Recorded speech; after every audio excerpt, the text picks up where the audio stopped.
All right, folks, good evening. Hope everyone's doing well on this Thursday evening.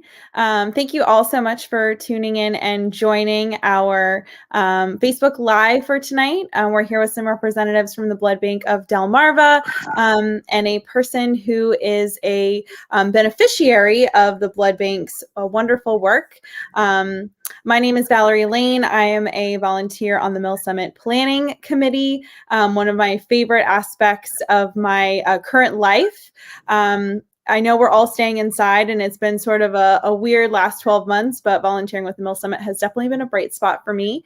And getting to do interviews like this with awesome organizations and community members who are keeping life interesting, even in the pandemic. So I just want to thank everyone for being on tonight here with our speakers and also viewing, whether you're viewing live or later on. So I would like to let everyone introduce themselves. You all do so much better introducing yourselves than I could ever do reading a bio. So shameless plugs, whatever you need to do. Let's have everyone introduce themselves. You want to get started from the Blood Bank? I'm Jessica Campanelli. I'm the supervisor of hospital services. I'm Tony Prado. I'm the communications specialist with the Blood Bank of Delmarva. My name is Shane Simmons, and my son Maverick was a recipient. Wonderful. I actually just finished reading a book where one of the characters' names was Maverick. So that's really unique and interesting and so serendipitous. So Tony, Jessica, Shane, thank you so much for being with us this evening. So I know folks are likely familiar with the Blood Bank. Your name is pretty self-explanatory. But Jessica, why don't you just kick us off by telling us why the Blood Bank is such a critical resource to people, especially now during the pandemic? So thank you for allowing me to participate in this event. During this difficult time when we're trying to navigate through a pandemic, we at BBD have definitely felt the major effects of inventory hitting us. Even though we communicate with our hospitals and encourage them to be good stewards and watch their usage and expiration dates, emergencies can arise. So it can be an accident on 95, or it could be a child that needs life-saving blood products at the local children's hospital.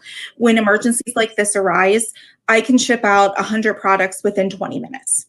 Wow. Serve over 25 local area hospitals, and when events like this occur in multiple hospitals, that's where we can deplete our inventory of certain products within hours.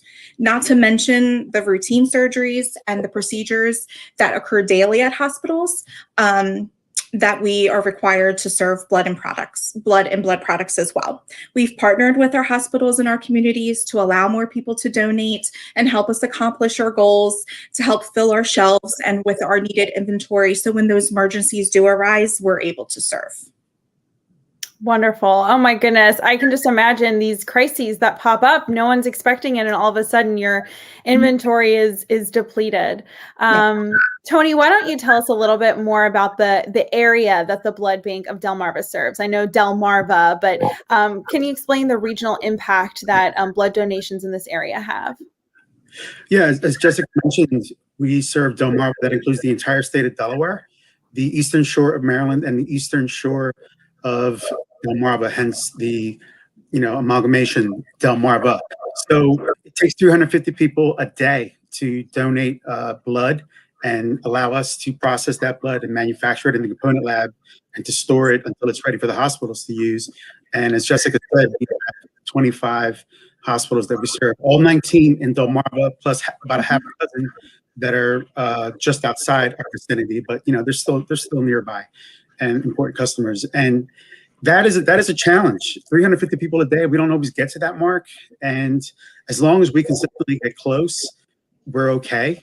And when we hit a stretch like we did this past winter, and sometimes during COVID-19, where blood donors weren't coming in as often because of the inclement weather or the pandemic, there were some hairy moments there where Jessica was stressing about whether we were getting orders. And we don't like to be in that predicament, so we're always trying to hustle and get the word out to need for blood, so that wonderful people like Shane Simmons and her son Maverick, Ford Painter, can get the blood they need when they need it. And we're kind of like a warehouse with supplying the grocery stores. The grocery stores like to have the shelves full, so when their customers come in, they can conveniently get their bread, milk, and eggs when they want it. We're the same way with the blood. We want to make sure the hospitals have it when they need it to serve their patients. Thank you so much. I know it's such a critical need, and I can imagine that folks could be apprehensive to donate during the pandemic just because of the risk of coronavirus. But it is something that is more important than ever. I imagine. My partner recently recovered from COVID-19 and has donated blood plasma twice now because he has the antibodies. So shameless plug for our household that's clearly doing a lot. No, thank you. But it can obviously be really life-saving and impactful, and it's sort of this good stewardship of the community. So even if you've had COVID and maybe you're feeling a little guilty about it, you can still, first of all, you shouldn't feel guilty, but second of all, we're in a pandemic, right? You can give blood and potentially blood plasma if you have the antibodies to help save lives. I'd love to hear from our guest, Shane Simmons, and just hear a little bit more about her family story. Just to reiterate the importance of giving blood, it can be sort of an isolating experience, right? You give blood and then you kind of go away and you never know what happens to the blood that you gave. But hearing real stories of people's lives who've been really impacted, I think is important. So Shane, why don't you tell us a little bit about your story? Sure. Thank you for having me. Most people know me as Maverick's mom. Nobody really knows my name, but our son Maverick was born in September 2018 at 25 weeks. Maverick was a triplet. They were born at Christiana Hospital, like I said, at 25 weeks, so very premature. Within the first 24 hours, we lost his brother and sister, and Maverick was in for the fight of his life.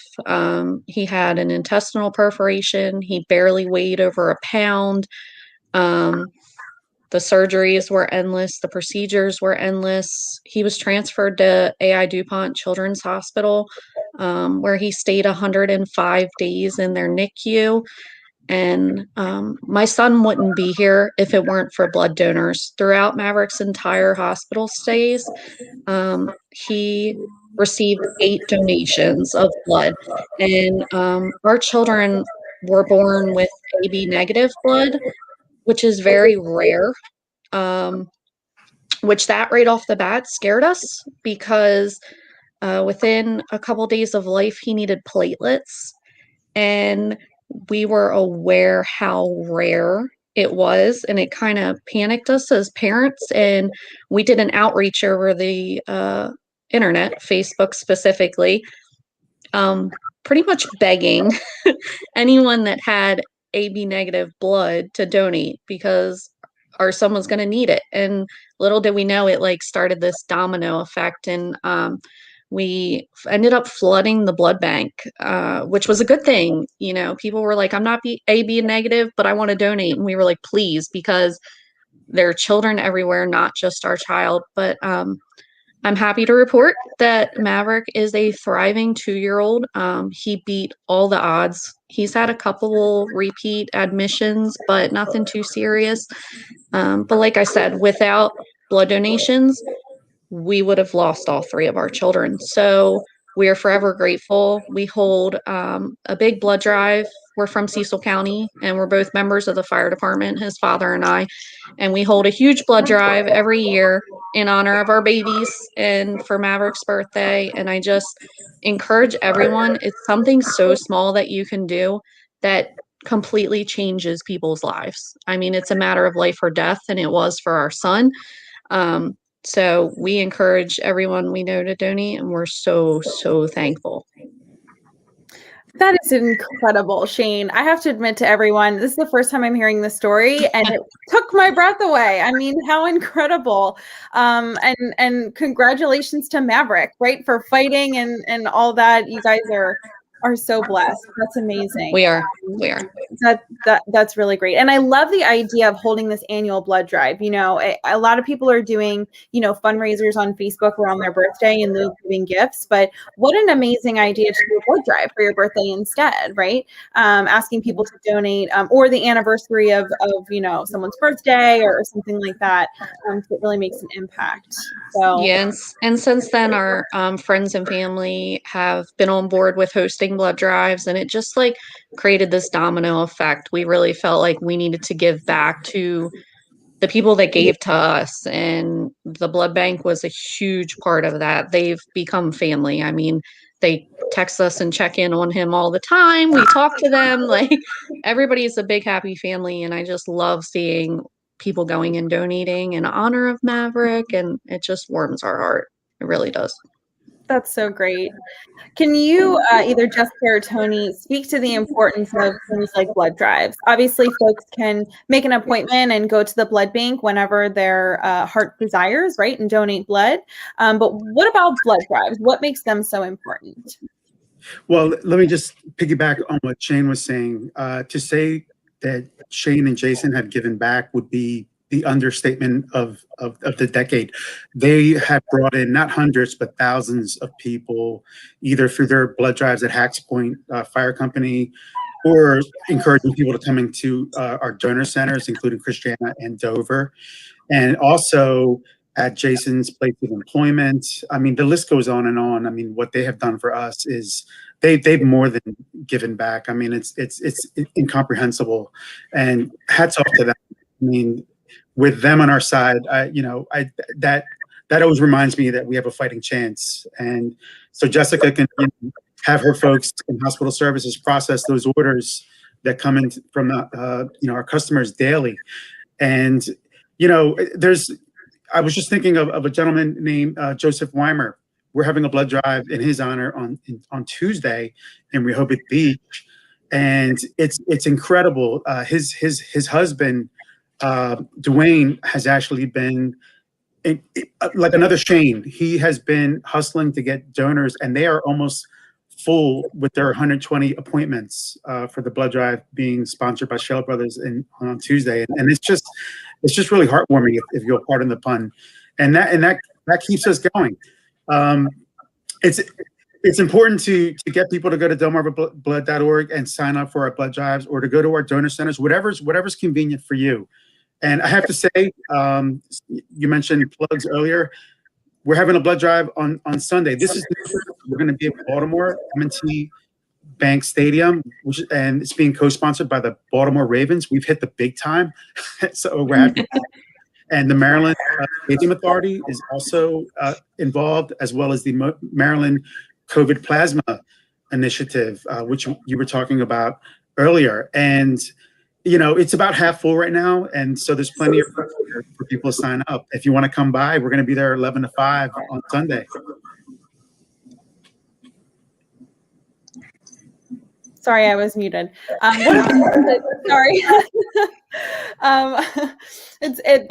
We've all said that, right? At least 5 times this week. Sorry, I was on mute. Exactly. What a great way to spend a Sunday. I can think of, I actually can't think of how I used to spend weekends prior to the pandemic. I have no idea how I spent my time or what I did. But a nice long car ride, if you're in Northern Delaware, where I am, down to Baltimore, visiting, where the Ravens play, go Ravens, right? Get a little bit of football preview for spring season, for summer training camp, right? Even though we've just had the Super Bowl a few weeks ago, and donate blood, right? What else are you going to do with your Sunday? I can think of no better way. So that's fantastic. Go online to the website, figure out where a blood drive is happening near them, or make an appointment, of course. So Jessica, I'd love to know from you. I know people can be a little hesitant to give blood because they think, oh, I can't qualify, or I might get sick, or I'm going to be really weak, or just some of those hesitations, right, that folks have. Can you just ease some of that for our listeners on what they can expect if they've never given blood before, and how easy it is? Well, I would definitely kind of speak to the pros at the front of the house. I tend to be at the back of the house, but I know that from me being a blood donor myself, it's a very quick process. They're very, very good at what they do. I mean, literally within 25-30 minutes max, I'm done. So, and it's just like that, and I go right back to work. But if Tony wants to jump in with that, I just know from a donor's perspective at the front. Yeah, Jessica is exactly right. from registration and sign in to the end when you're enjoying your juice and cookies in the canteen, which is the best part. It's going to take about less on a good day. And the finger prick to check your hemoglobin level, that's the worst part. When the needle goes in your arm, a lot of times, you know, our phlebotomists are so fantastic. You don't even feel that going in, but they got to prick your finger in the beginning to check your hemoglobin level. It's got to be a 12.5 minimum and a 13.0 for a man. And yeah, it's really incredible. I have to say, during this pandemic, we've seen a number of first-time donors come in. And I asked them, what brought you in? And they're like, well, I wanted to do something. I didn't want to just sit home. I wanted to do something to give back to the community and try to help out during this pandemic. And it's wonderful to hear that. I can't tell you how many first-time donors I've met that way.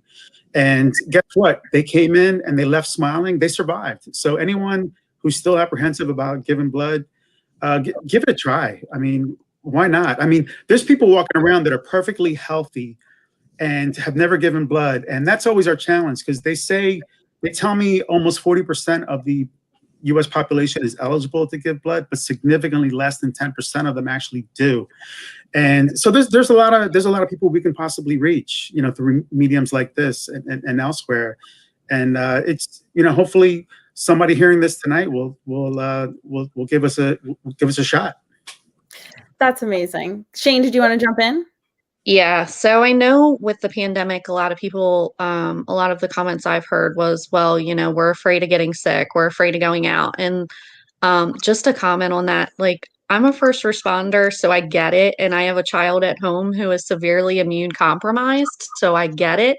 However, I can promise you that blood bank is 10 times cleaner than your grocery store, than your gas stations, than 90% of the other places you go. So I feel like people are kind of struggling with that a little bit. And we just need to reassure them that, you know, they are safe there. Things are very sanitary. That should not stop anyone from donating blood. And as far as like the first time donors and things like that, even in our situation, you know, Jason would donate blood here and there.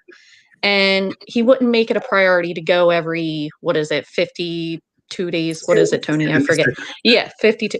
Like it wasn't necessarily on his priority list until it was our son. And, you know, now religiously, and it's not just him. I mean, it's, I would say probably 80% of all of our family and friends are regular donors now, and friends of friends. But I think until it seriously hits home for you, you don't realize the importance of it. And we need to, because even if it's not one of our children or one of our family members, it's somebody else's, and it's a matter of them living or dying. So for us to do something so selfless that can save somebody, and it takes us 30 minutes, why not? Like in my mind, there's no excuse in my book. So you know, like I said, we're just so appreciative of all the donors, and we just really encourage everybody to just take the hour and, you know, go in there, do it, and do it every 52 days. And by the way, Jason, he not only donates, he gives double red blood cells. Yeah, so he does. That's something you can only do every 112 days. You double the amount of time in between donations, because he's given twice as many red blood cells while we give him back his plasma. Also, say that he's one of those hotshot A negative donors. That's one of our core 4 blood types. In addition, O positive, O negative, and B negative, which is my blood type. And I would just say, anyone watching this, do you know your blood type? My challenge to you is, if you don't know your blood type, guess what the easiest way to find out is? Donate at the local blood bank. Good luck trying to find his office, because they're not going to tell you. Yeah, I'm guilty. I didn't know until the babies were born and they were AB negative. They were like, wait, where did this come from? And I'm like, I don't even know. But then, of course, we found out, because I mean, Maverick was a couple days old in the hospital, and Jason left the NICU, went across the street. I can't remember if we met Tony then or not, but he went across the street, and while Maverick was only a couple days old, Jason donated. Wow. Because he was like, how can we ask this, you know, of other people, and then we're not doing it ourselves? So even in the NICU, couple days old with a 1-pound baby, he was across the street in that chair. So Amazing. You know, Yeah. the pandemic has really allowed us to shed a light on some of the critical ways that we can be good stewards of our community. Back in September of last year, I was chatting with people about voting. And I got to chat with folks about the importance of volunteering and working the polls. And now we're talking about donating blood, right? There's so many different ways that we can give back and be good stewards, even during a pandemic. So I just want to remind everyone that if you're bored at home and you've binged Netflix and you've gotten to the end of it, it's time to donate blood, right? It's time to be active. Voting is over for a hot minute, so why not donate blood instead? Amazing. Well, thank you all so much for joining us tonight. Thank you all to the speakers who were able to carve out some time out of your Thursday night to talk about this really important issue. As Tony mentioned, there is a blood drive going on at MT Stadium in Baltimore this Sunday. Take a ride down. Get yourself a Starbucks on the way back or something, right? Make it a little afternoon. And if you're not available this Sunday, please make it a point to make an appointment, take a friend with you, and donate blood. Thank you all so much for joining us tonight, and we hope to see you at the blood bank soon. Thank you. Thank you.